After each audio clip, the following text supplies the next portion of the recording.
Assalamu alaikum and welcome back to another episode of What's Up Doc. I'm your host, Dr. Aalia Al-Barwani, and I'm a board-certified family physician. My show, What's Up Doc, is a production of Muslim Network TV, the only Muslim-focused network broadcasting in North America.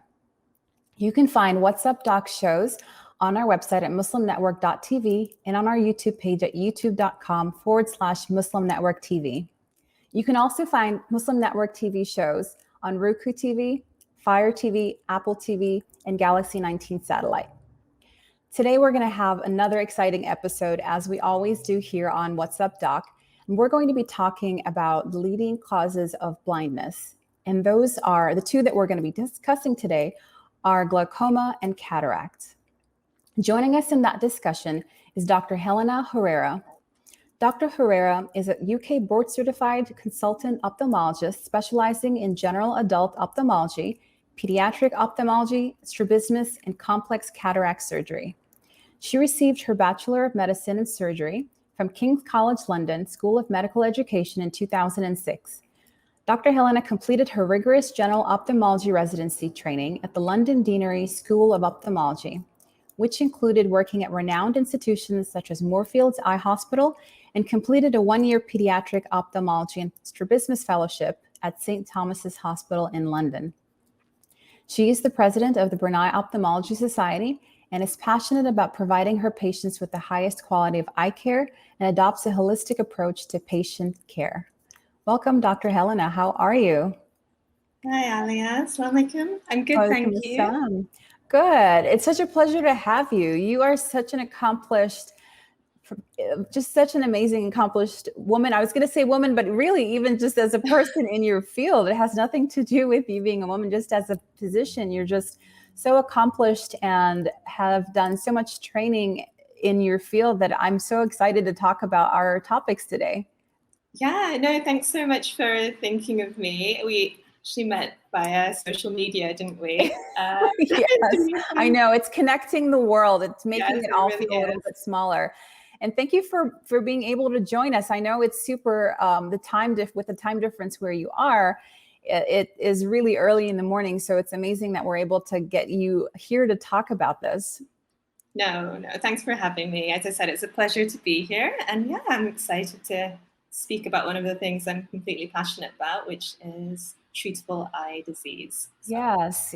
So let's jump right into it and talk about cataracts, because that is something that you particularly have trained quite a bit in, and it's something that's very, very common. I read some crazy statistics about here in the US, at least half of the population will have cataracts by the time that they are 75, which is crazy to imagine, and in some sources even younger than that. So I imagine that it is super common, not just in the United States, but worldwide. And I understand it's one of the most common surgeries that is done by ophthalmologists. It's kind of like your bread and butter. Is that right? Yeah, absolutely. So that's completely right. Cataract surgery is something that all ophthalmologists have been trained to do. Cataracts themselves, according to the World Health Organization, is the #1 leading cause of treatable, reversible blindness across the world. So it's something that we're all trained to do during our residencies.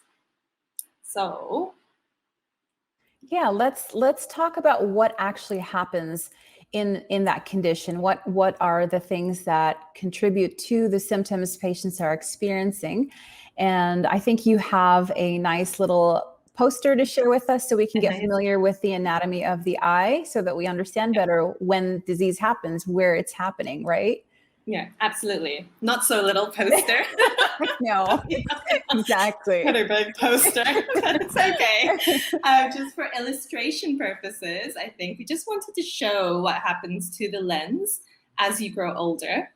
So it's a natural aging process, cataracts, but this is where the lens is. Obviously, there's a model of an eye there. But the lens is a crystalline structure, and then the older you get, and also with certain risk factors, the lens can become cloudy. And that's why you can get common symptoms, which people normally complain about, problems of their vision in terms of blurred vision, or problems of near and distance vision, problems of glare. So those are the most common things that when patients come to see me that they complain about, just that their vision's become cloudy and they're having problems with glare. One of the most common things as well that people complain about is when they're driving at night and they have headlights coming towards them. It really causes this dazzling effect from the headlights that are coming towards them. Yeah. I've had patients describe, and even family members describe exactly what you say, that they notice, particularly driving at night, that there's this halo or glare or stars around lights. And as you mentioned, that's caused by that cloudiness in the lens. And so, a lot of patients feel like, well, that's just normal aging, but little do they know, it's something that they can get treatment for.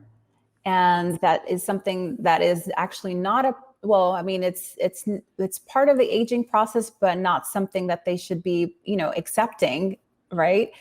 And to take a step back and talk about the lens a little bit, the lens, from what I understand, to share with our audience, is similar to the function of lenses in cameras, in that its important function is to help to focus what we're seeing onto the retina, so that people can see clearly. So we have changes in the shape and I guess kind of the roundness, to kind of put it in simple terms, of the lens, to help us see at a distance and to see clearly when we're looking at something short-sighted or looking at something close to our eye. And so when there's cloudiness there, describe what's happening as far as why it becomes a problem when there is cloudiness in the lens. Yeah, absolutely right. What you were saying about the lens being like a camera.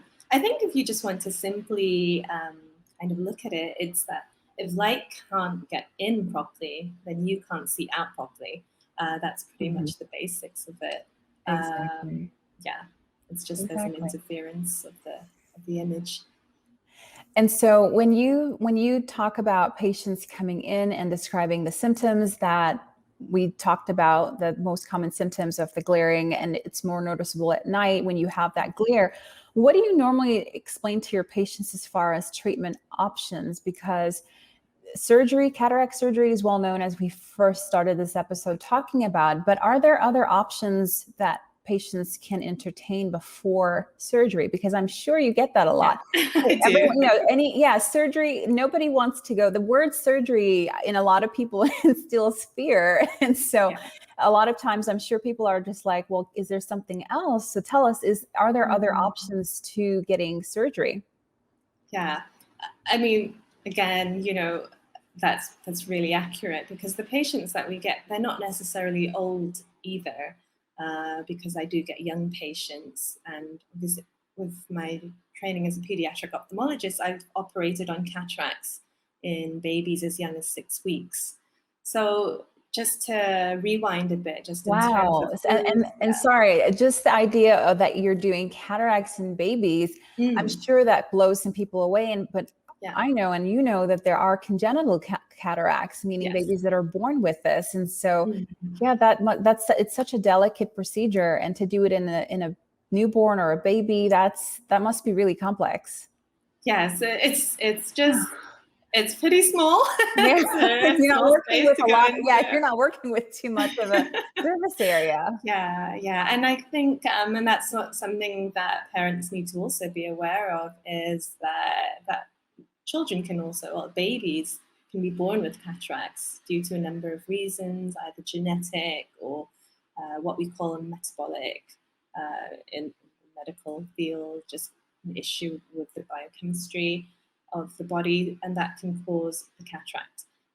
But just for the more adult population, for the younger adults, even trauma to the eye, that can cause cataracts, the use of steroids. So for example, I have cases of people who are in their 20s and they come in with a cataract and they go, I can't see, you realize you've got a cataract. And when you delve into their history, it turns out that as a child, they had childhood asthma and they had to be treated with steroid inhalers. And then sort of decades later, it presents with a cataract. So those are things to bear in mind, that just because you're in your 20s, 30s, you're not immune from it either. Yeah, that's really interesting that you share that information, because just like you said, we tend to think of it as a disease of older age, but of course you can have secondary causes to the cataracts, meaning something that some injury or medication use that leads to the development. So that's definitely something to think about. And so probably with those cases where there's an underlying issue, does just stopping whatever medication is causing it, or if there's injury, healing the injury, does that tend to help the cataract go away? Or will we still, it sounds like the end result is the same, which is surgery. I think we're heading down that road. It's the feeling I'm getting. Yeah. Exactly. And I think when, like you said, when people hear the word surgery, there's this stigma associated with the word surgery, like, oh, it's a scary thing. So I've actually started calling it procedure, which my patients have become That much sounds more calming. Yeah, that sounds Yeah. a lot less stressful than the word surgery. Exactly. I like that. Okay. Yeah, So we're going because it's the most commonly performed eye procedure in the world, and it only takes, if it's a non-complex cataract, so it's a straightforward procedure, then it should only really take about 10 to 20 minutes, really. Okay. Well, that I would agree. I would call that a procedure. It's something that is quick. I have waited in line for my coffee longer than that. So I'm not going to that coffee shop. Yeah, it's called Starbucks. Oh. But we kind of went full force into talking about the surgery, but let's take a step back and talk about how it's even diagnosed. Is there a test that you do, a specific exam that you're doing? Because there are other things that can cause those symptoms we describe, as far as the glare or issues with driving at night. And so let's walk through the steps as an ophthalmologist. When a patient comes in with those symptoms, what are the next steps that you're taking to first diagnose and then determine how you're going to treat? Yeah. So obviously when the patient presents and they're complaining of those symptoms, like you said, there are also many other conditions that can cause those. So it sounds straightforward, but you always make sure that you can check what their levels of vision are. And then we commonly, almost always, perform a dilated eye examination, which means that you have those drops put in, which make your pupils larger. And that way, when we assess you on the slit lamp, we can actually have a good look at your lens. If the lens shows evidence of clouding, and even within the lens itself, there can be different types of cataract, just in terms of the pattern of them.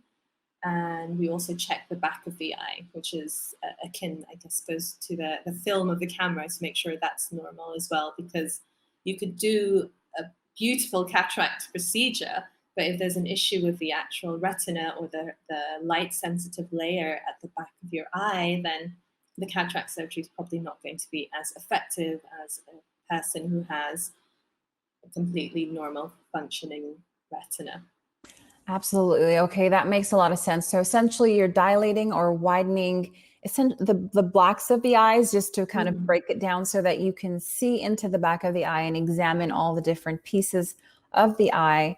Because of course, if you're going to, just like you said, that's a great point. If you are only looking at one part and not evaluating the whole thing, you fix one part, but you've still got something else going on in the back that you've kind of ignored, then we're still not, still not having good vision, essentially. Yeah, okay. Absolutely. So now that we know how you essentially go from symptoms to diagnosis, and we know that the treatment is surgery, we're going to talk about, or let's talk about, how you prepare your patients for surgery and what they should expect from the surgery as well. But before we do that, we're going to have to take a quick break here, Dr. Helena, and then we'll be back to talk about that. Great.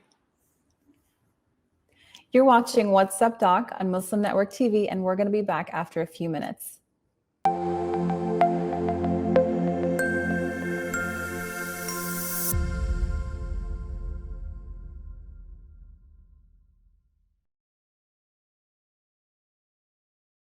My wife, she's a professor at the University of Cincinnati, who's Catholic, and by her watching and listening to our 3-year-old son watch Adam's World, she ended up taking Kalima Shahada. She embraced Islam because she learned so much about Islam and the other prophets. It really affected our life in a great way, and because of Sound Vision and Adam's World, we're Muslims. I took my Shahada 15 years ago, and I actually am from a rural part of Ohio. And so I found the catalog for Sound Vision, and I ordered the tapes and the CDs and the books, and I used those, and especially for my little daughter, that's how we basically learned our Islam, and Islam entered our hearts through the wonderful works of Sound Vision. Okay, assalamu alaikum, brother. I just want you to know that I love the Sound Vision website, that a lot of times when I'm looking for information, especially as it relates to homelessness, domestic violence, and women issues, I go to that website, and then I see what you've written, and then I copy and paste it and spread the word, because the wisdom is there. So I can't do any better than what Sound Vision has already done. Sound Vision is our survival guide. It is the organization that provides skills for Muslims how to survive and thrive in this community here in the U.S. Assalamu alaikum, my name is Anam, I'm in 11th grade, and I grew up with Adam's World, and what it taught me was unity, respect, and love for the Muslim Ummah. Adam's World is the greatest show ever made. Take me to the Kaaba, man. I love that puppet.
Assalamu alaikum and welcome back to What's Up Doc. I'm your host, Dr. Aalia Al-Barwani, and today we are talking about glaucoma and cataracts, two eye conditions and two of the leading causes of blindness worldwide. Joining us in that discussion is Dr. Helena Herairah. And before the break, Dr. Helena, we were talking about essentially all roads lead to Rome, and that is cataract surgery. It sounds like that's really the only way to help reverse or treat symptoms of cataracts. And we were about to jump into what patients should expect and how you prepare them once you've explained to them, you've got this diagnosis, we're going to need to do this procedure. Sorry, I need to learn the right. We decided we were going to use the word procedure because it's less anxiety provoking. And so once you've decided you're going to perform this procedure, how do you prepare your patients? What should they expect from this surgery? Sure.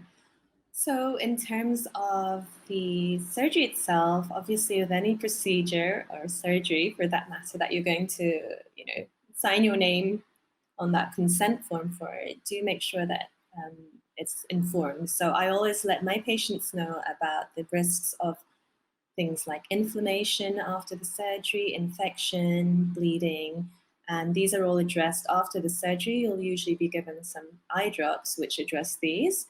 And also the much smaller risks, and this is that with any eye procedure, there is a risk of loss of vision due to things like a severe infection or problems with the back of the eye. So all of these things I make sure my patients know about, not to obviously provoke anxiety, but to make sure that it's a completely informed consent procedure. To prepare for the surgery, I get a lot of diabetic patients, and diabetes can actually slow down healing. And so I always make sure that my patients who are diabetic know that prior to the procedure that their blood sugar control is optimized, because that can slow down the recovery and increase the risk of things like infection. And I also make sure that they know that if their sugar levels are too high on the day of the procedure, that their surgery cannot be performed on that day because it would be too unsafe for them. So that's how I generally prepare people for the procedure. Yeah, that's really important to mention with our diabetics. As you mentioned earlier on, that there are certain risk factors associated with developing cataracts, and diabetes is a big one. And so I'm glad that you mentioned that, because of course, making sure for any procedure really that your blood sugar is under control, that can lead to complications. And so making sure that if you have not had your diabetes under control, that you are working hard on that with your family physician and getting that under control. When you talk about the surgery itself, what does that mean? What does that entail? Because some of the things that I've seen, it's, to be able to do that in 15 to 20 minutes, essentially from what I understand, you're replacing the lens. And so can you walk us through that? I know there's a lot of new technology that makes it so easy for you to do that quickly. And so what are the steps? And maybe you can use that not so small poster of yours to show us where you're actually going in and making those changes. I don't know if the not so small poster will be relevant, but I like to think when I'm describing cataract surgery to my patients, I usually say, if you think of the lens like a grape, and what we have to do is we make a very small incision on the layer of skin and create an opening. And then we use a small, delicate instrument which has ultrasound energy, which breaks up the lens, which is the flesh of the grape, into little pieces. And then we use some vacuum to remove. So we basically take the flesh of the grape, break it into small pieces, and then remove those pieces. Once that's all clear, you've got this skin of this grape like a bag without any of the flesh in it, which was the lens. And then you insert a new clear lens into that bag. So that replaces your old lens. So that's how I usually describe it to my patients, and they seem to like that. Or they like the M&M kind of approach as well. What's the M&M approach? Well, I think they just like the fact, like, a lot of them don't. Probably why they're diabetic, because they eat M&Ms all the time. Exactly. They like the kind of shell concept of the chocolate inside. On the inside and sucking out the chocolate. That's funny. Yeah. Okay, so that makes it very, very clear. You're right. You're basically taking out the old stuff and filling it with new, not cloudy material. So now things you're able to, like you said, the light is able to come in easily and you're able to see things clearly again. Now, once you do this surgery, what is the risk of it happening again, of this developing again? Because as you said, it's not necessarily always related to age, and there are other things that can also cause this. So what are the odds of somebody, getting cataracts or developing cataracts again in the future? So you'll be happy to know that once you remove the cloudy lens and put in a new one, you can't grow a cataract again.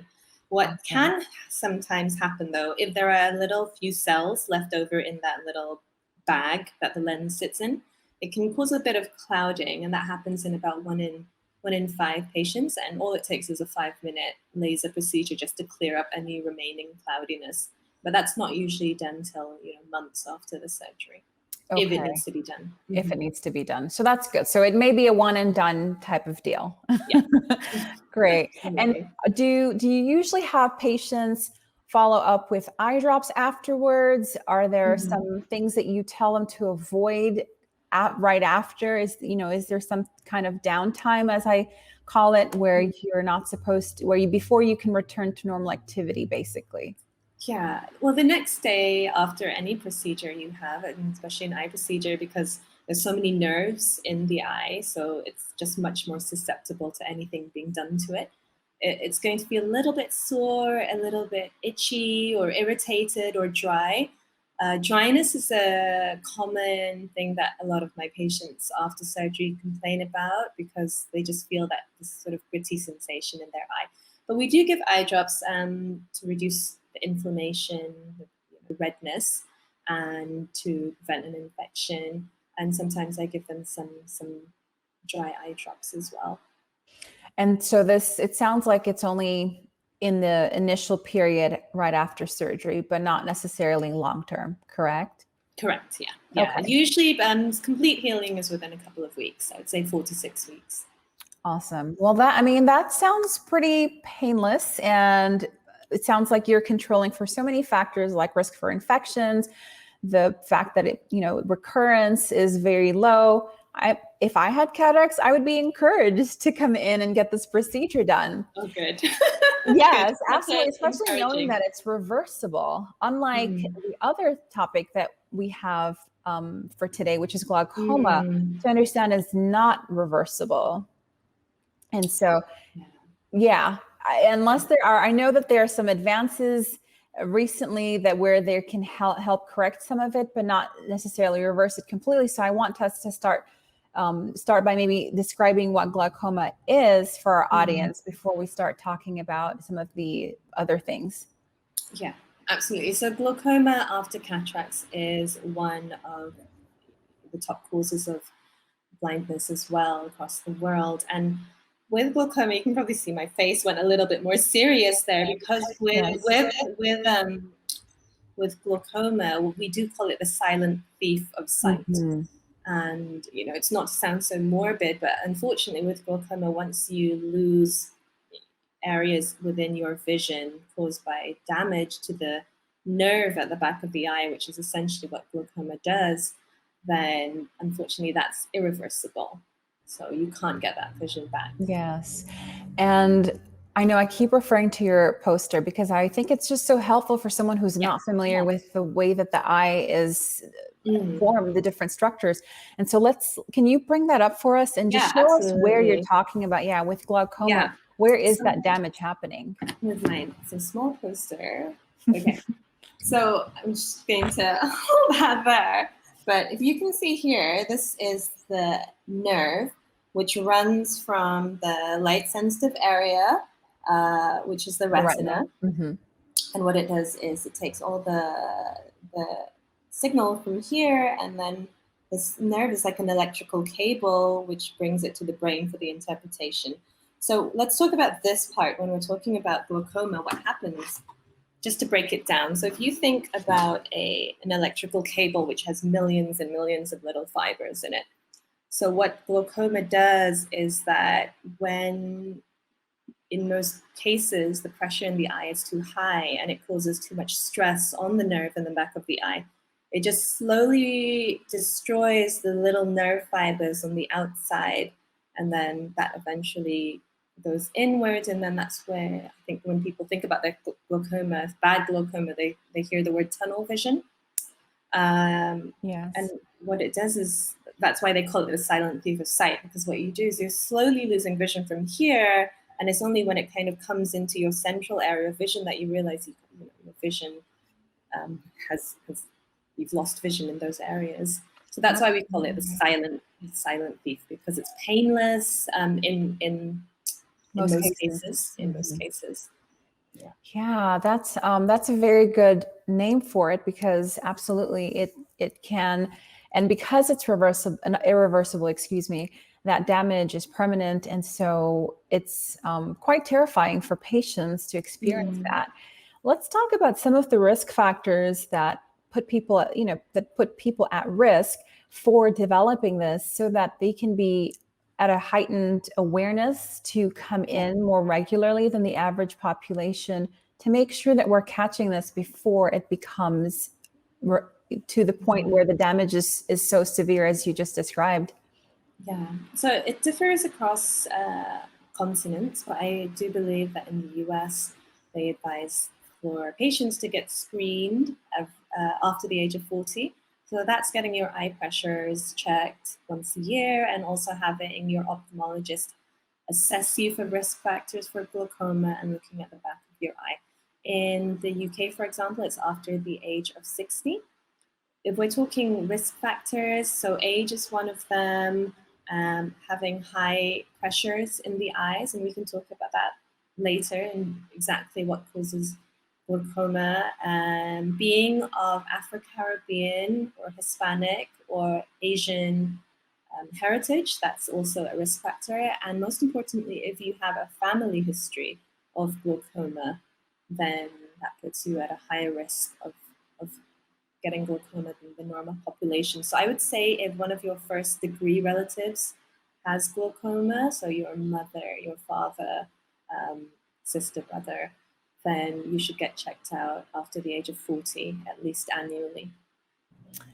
Excellent. Thank you for sharing that. And to note the difference in age for screening between the US and the UK, that's a big difference, 40 versus 60.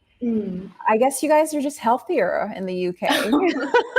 Yeah, I'm not entirely sure of the exact reason, but I would say anyway for any adult over the age of 40, because that's when the age-related problems tend to kick in. So if you are going, it's a good idea to get an exam anyway, and then if there are any potential eye issues, they can always be addressed.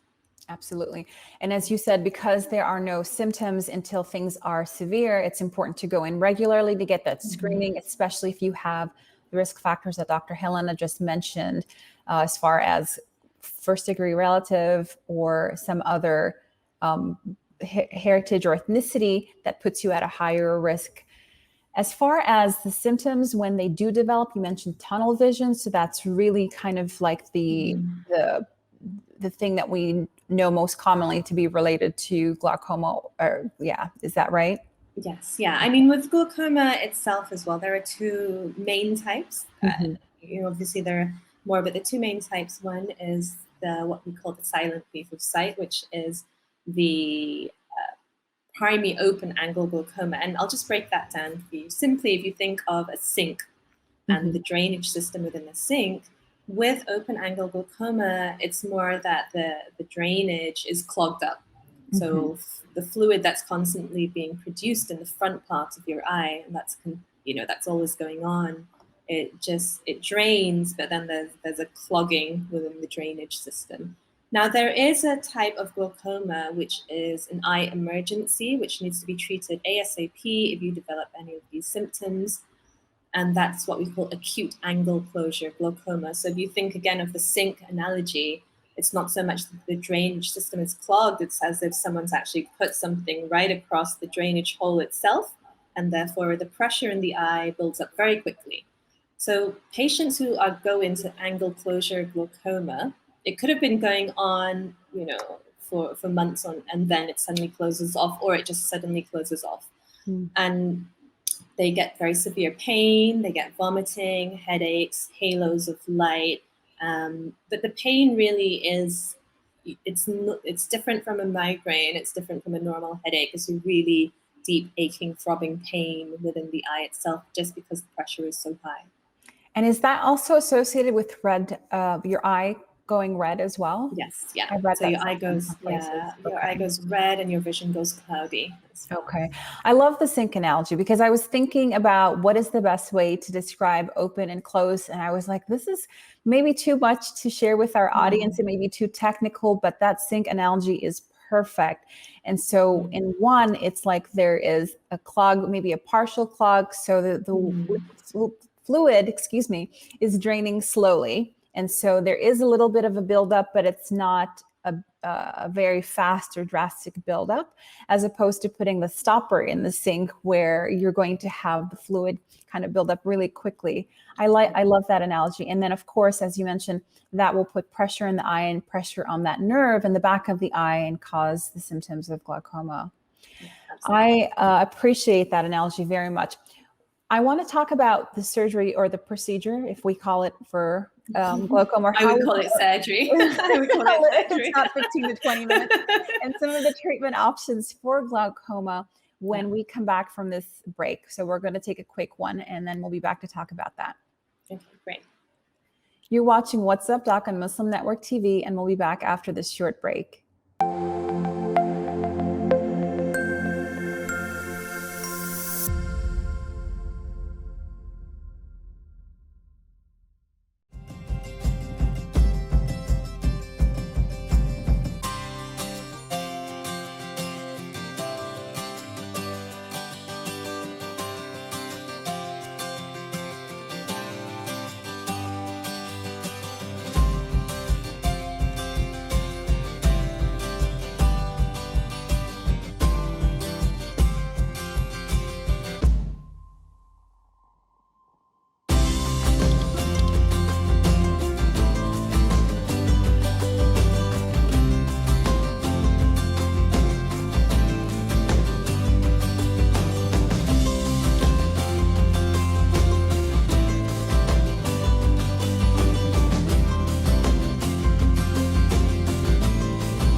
Assalamu alaikum. My name is Adam. You remember me? I appeared in so many episodes that Sound Vision has put on the market. No matter what.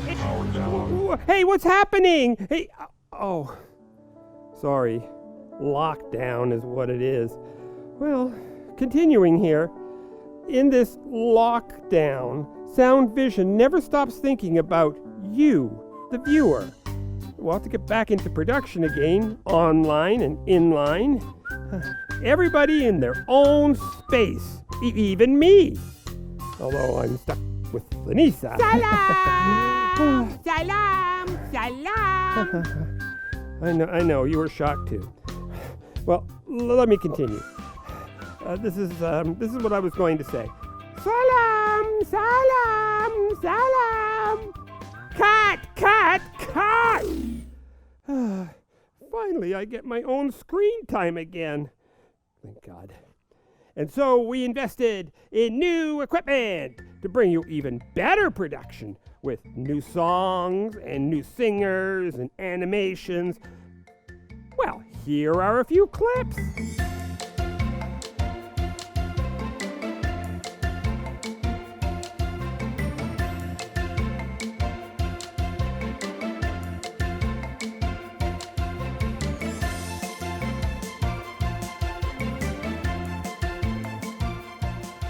And Sound Vision has brought all this into your home, making Islamic values and teachings easy.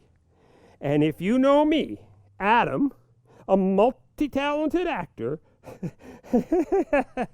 well, sometimes I'm an actor and the reporter and the... Oh, that's enough. Let's move on to the next section.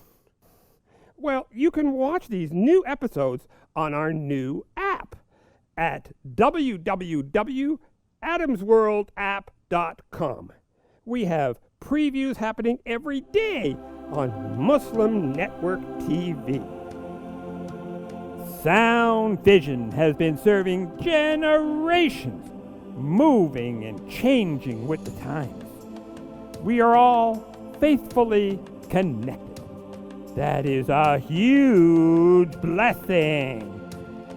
Your donation helps keep these programs available now and into the future. We take this job of helping tomorrow's Muslims today seriously, and you should too.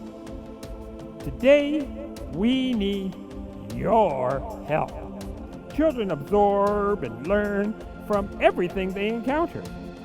Make that wholesome, positive, grounded in our faith.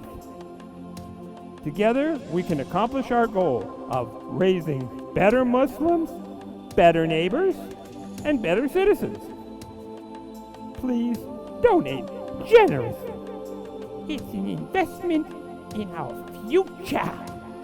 But to finish, let me tell you, there are new scripts of my new mission. And it is something that I enjoy talking about. My new mission is space. Houston, we do not have a problem. Salam, see you soon. Me too.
Welcome back to What's Up Doc on Muslim Network TV.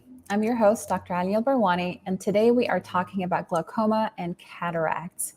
We are joined today by Dr. Helena, and before the break, we were talking about what glaucoma is. And so I appreciate the analogy and showing us on the poster that it affects the optic nerve and that we have two different types that can cause either no symptoms, and that's why we call it the silent thief of sight, or we can have acute and severe symptoms that would be a lot of pain in the eye and sudden loss of vision.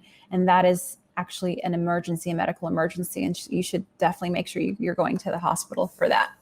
So let's now talk about what are the treatment options for glaucoma, Dr. Helena. And I think we can maybe start with drops because that's usually what people want to hear because as we said, surgery is like the last thing on people's mind. So let's talk about some of the drops that are options for treatment and how effective they can be. Yeah, so absolutely. So unlike cataracts, there is a drop, a medical alternative before delving into anything procedural. So yes, so there are many different eye drops out there, which your ophthalmologist can prescribe to actually lower the pressure in your eyes, and that therefore reduces the risk and reduces the tension on the nerve in the back of the eye. So mainstay of treatment usually is drops. So if you're picked up early enough and you've been through your screening and then you're referred to an ophthalmologist and they treat you early enough, then hopefully that prevents any further loss of vision from glaucoma.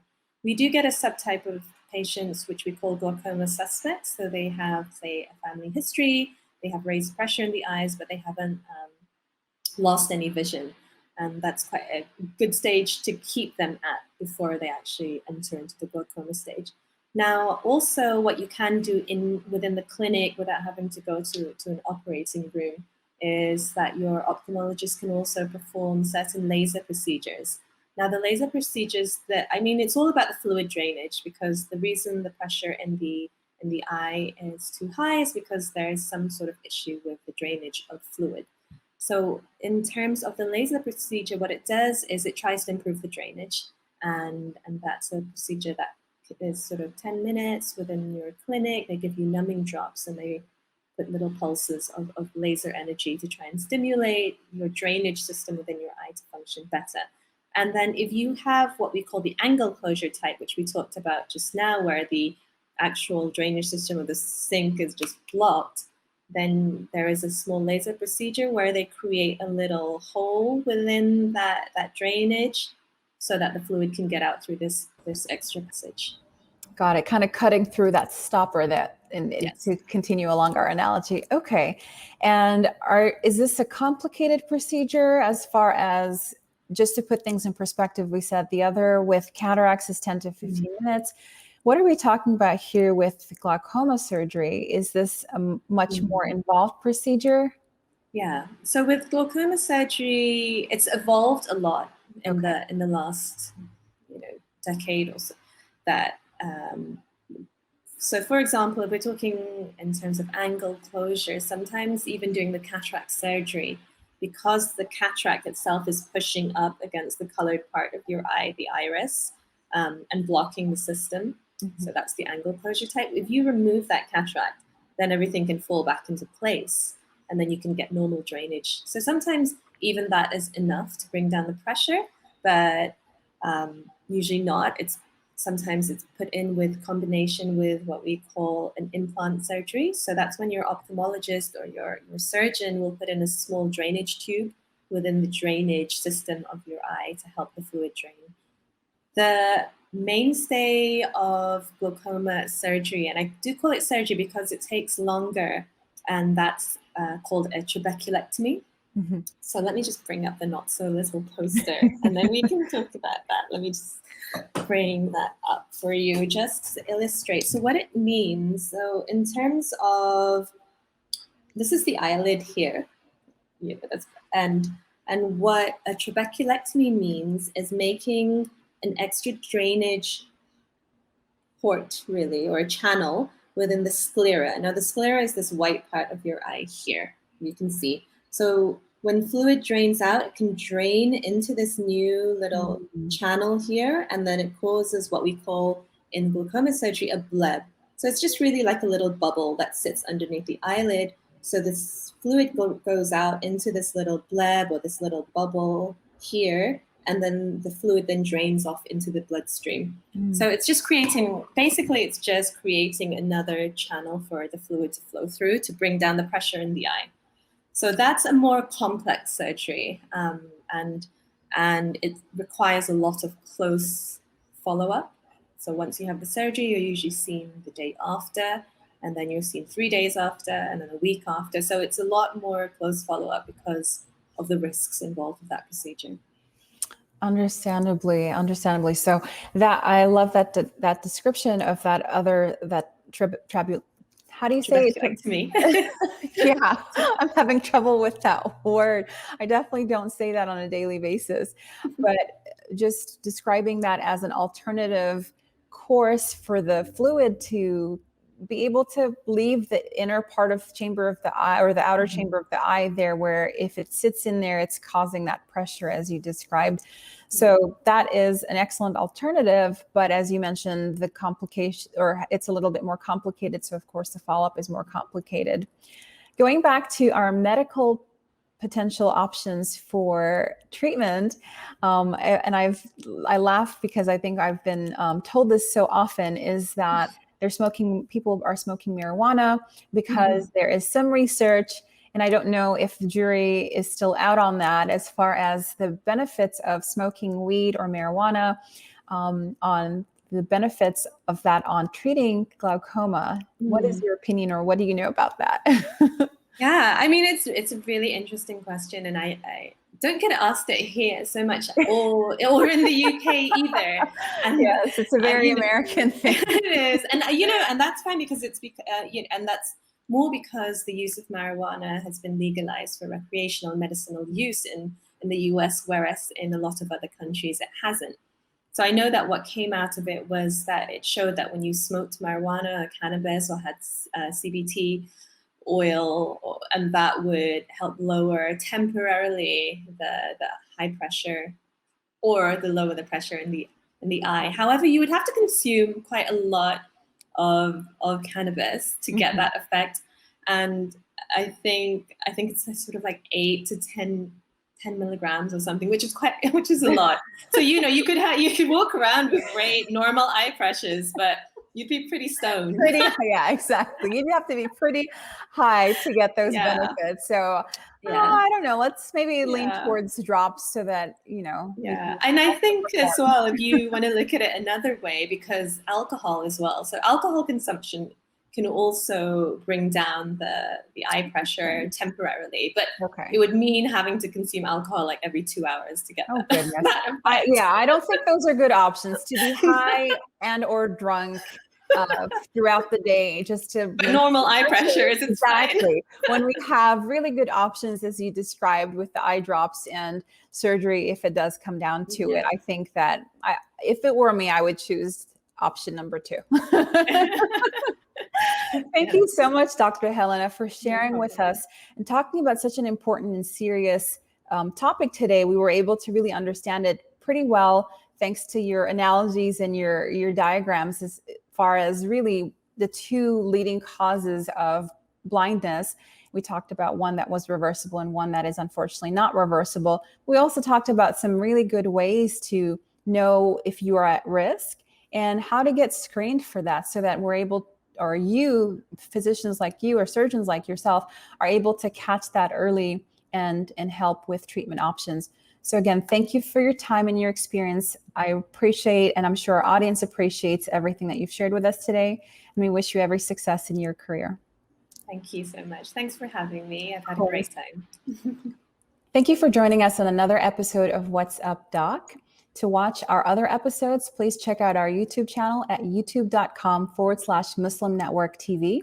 I'm your host, Dr. Aalia Al-Barwani, and I'll see you next time on another episode of What's Up, Doc.